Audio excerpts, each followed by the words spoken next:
女人新婚，却在家里披麻戴孝，对着夫君的画像烧起纸钱。就在这时，她的夫君来到，拿来一沓书信。家书怎么在您那儿啊？明明就说什么？只剩半个月。那说的是书考。您考完了，我是头筹啊。恭喜少主，少主英明神武。六少主让他们先出去，自己要跟少夫人单独聊聊。老六问我看上去很弱吗？您从小体弱多病，所以难当大人，铁不疼娘不爱，是少主中最弱的。六少主让他好自为之。然而这番话正是他让外面看到的。李薇以为这次要完了，随即又向他的爹娘书信一封。然而第二天，丫鬟告诉他一个好消息：六少主胃病好了。川夫人下令今晚补上洞房花烛，一个嬷嬷前来教他一些圆房注意事项，还送他一张春宫图以便参考。老六晚上来到房间，李薇为了不和他圆房，直接把自己整破相了，吃了一锅的麻辣羊排。嬷嬷说破相者不能见少主，这是不敬，这可把老六整不会了。我突然胃疼，如果川夫人问起来，就如实说来。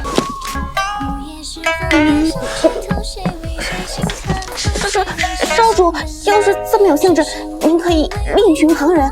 您这么英明神武，肯定能寻到那个愿意又方便的。我上火了，不太方便。既然上火，羊肉就不要吃了。交代刘抱全，不要让侧痕接近厨房。为了不侍寝，李薇这个香肠嘴第二天又溜进厨房，厨师也不做饭了，直接做起了守门的。晚上李薇回到房间，一个女人在她床上又蹦又跳，吵着李薇住了自己的房间。这时老六来到，宋武是老六母亲养的义女，他的父亲打仗是牺牲，宋武吵着要回房间，老六无奈要把他送回母亲那里。李薇为了不和老六圆房，要他留下一起住。第二天甚至给他做起了丫鬟，端茶倒水、捏肩捶背，打伞时差点被晒晕。老六来到将他抱走。然而晚上李薇从院子走过时，看到老六在做运动，直接伏地成啊！还以为是个冰秧子，没想到是个猛男。不行，我得回屋把门给堵严实。女人新婚洞房时，竟直接说来了大姨妈。我有了，我有鬼水。鬼水？那多喝热水。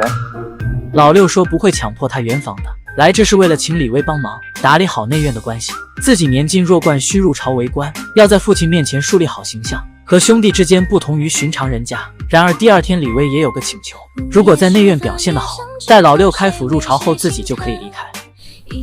想离开？少主英明，我就是这么想的。待我入朝以后，便会设法请父亲准许送你回家。然而第二天嬷嬷再叫他们规矩，看到上官做的菜一顿羞辱，做出这样的菜给人做奴婢的资格都没有。上官立马不干了，李薇上前和嬷嬷争论，看一个小妾都敢顶撞自己，嬷嬷直接一鞭子打下去，被郝家挡住。再次动手时，上官拿起白菜塞到嬷嬷嘴里，等着他们的就是一顿打，一棍棍打在脚心。老五老六也被请来，老六直接走过去抱起李薇离开。回来后，老六贴心的为李薇擦药，让他想起自己的娘亲。这边老五也很是贴心，要背着上官。跟我说呀，我背你，好男人绝不会让弱女子孤独前行。上，来，这边郝家从一旁走过，老婆都不要了，追上郝家，给他一瓶药膏。我不用，我没事儿，你还是给上官吧。他看上去挺坚强的，但心里委屈着呢。没事，我还有啊。真不用，谢谢我。哎呀，吴少主啊，下官斗胆问一句，您这是怎么弄的伤啊？我打的水。他意思说他打的水，我怕太重了，我就帮他拎，结果不小心摔了。这伤看着不像是摔伤的呀，倒像是踢的。要不说太医就是太医，好眼力呀！男人新婚，却向老婆提出内情。我就拿一个，我们两个单独过，然后你自己过，你想怎么高兴你怎么高兴，绝不动摇你的位置。气得新婚媳妇跑回了娘家，他的老爹大怒，让他想办法把媳妇哄回来，哄不好有他好果子吃，让老六夫妇一同前去帮忙。这刚新婚不久就想着纳妾，色字头上一把刀，你这可是一杆枪，你真了不起。可人家老五却很是心大，这次就当远游了。来的丹川老五看到这么多美女，口水都流下来了。可下一秒，今天一个都不许走，一定给我血战到底！夫人，我们知道错了。你们几个也不回家做饭，让老娘喝西北风啊！此时老五只感觉两腿发软，感觉这里全是上官境，要赶紧离开这里，却被一个女将军喊住，是来接他们的。丹川是女子长家，在这里男人都要听媳妇的，可现在丹川主的妹妹在他们那受了委屈，姑的妹妹不想回去就不回去。几人被将军带到丹川宫，几人陆续坐了下来，只有老五没有坐的地方。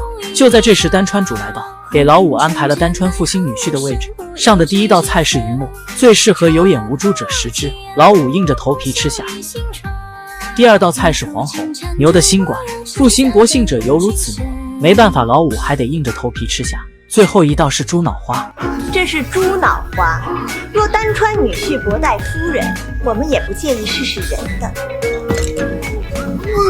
随即又对他夫公考笑，夫公就是银牌。从牌桌上看这个人的品行，平时吃喝玩乐样样精通。打起牌来，老五把输牌。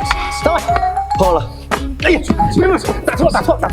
会牌，牌品不行，脑子不行，人品不行，格局不行。一旁的老六一会看出了打牌的技巧，指挥着老五，自摸7对一会就胡了。站在上方的丹川主将这一切尽收眼底，对老六有了不一样的看法。